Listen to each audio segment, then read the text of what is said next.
Okay, sometimes I open the sunroof, but not usually. It's still a pretty cold day. Had a cold snap here for the last little while. The month of January is flying by, like every day, every moment of every day. Closer and closer to our expectation and our snatching away.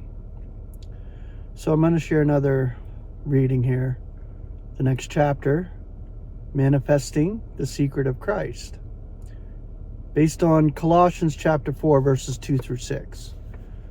Two closely related secrets filled the heart of the apostle, that's our apostle Paul, in his imprisonment. Besides the secret concerning this administration, the secret of the evangel, Ephesians 6:19, and the secret of Christ, Colossians 4:3, were both pressing for utterance. So he especially urges the saints to pray for him, that he may be able to make them known. He is not merely bound with metal chains. He's also bound to act by divine spiritual forces. As the literal Greek has it, he speaks as it is binding for him to speak. Oh, that there were men today who knew these secrets and not only could but would reveal them to the saints.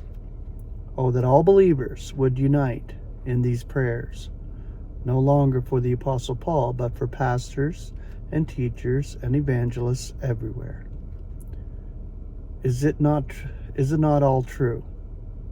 All too true that these secrets have been almost lost. Where are they made known?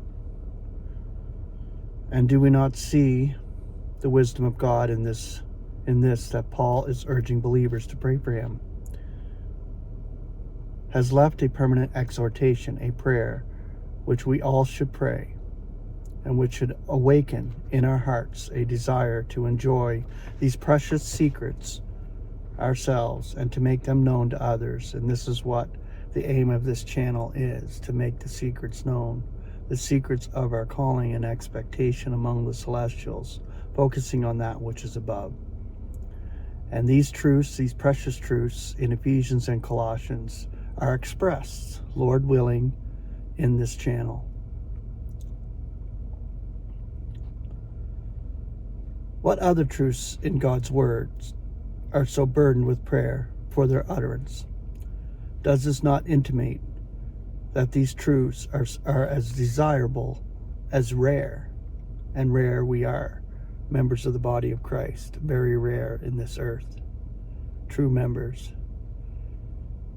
The bulk of Paul's epistles to the Ephesians and Colossians is largely composed of his prayers for the saints, and that they may realize the grace and truth which he reveals to them. But at the close of each epistle, we have these two gems, each perfect in its own setting, in which believers are exhorted to pray for him, that he may be able to make this message known. It is a delight to study these brief requests, and especially to compare them with each other. Their messages are very similar. The chief difference lies in the secret to be expressed or manifested. In Ephesians, it is the secret of the evangel, which is barely mentioned in the body of the epistle. In Colossians, however, it is the message of the epistle itself, which is pressing for expression. And that is the secret of the Christ.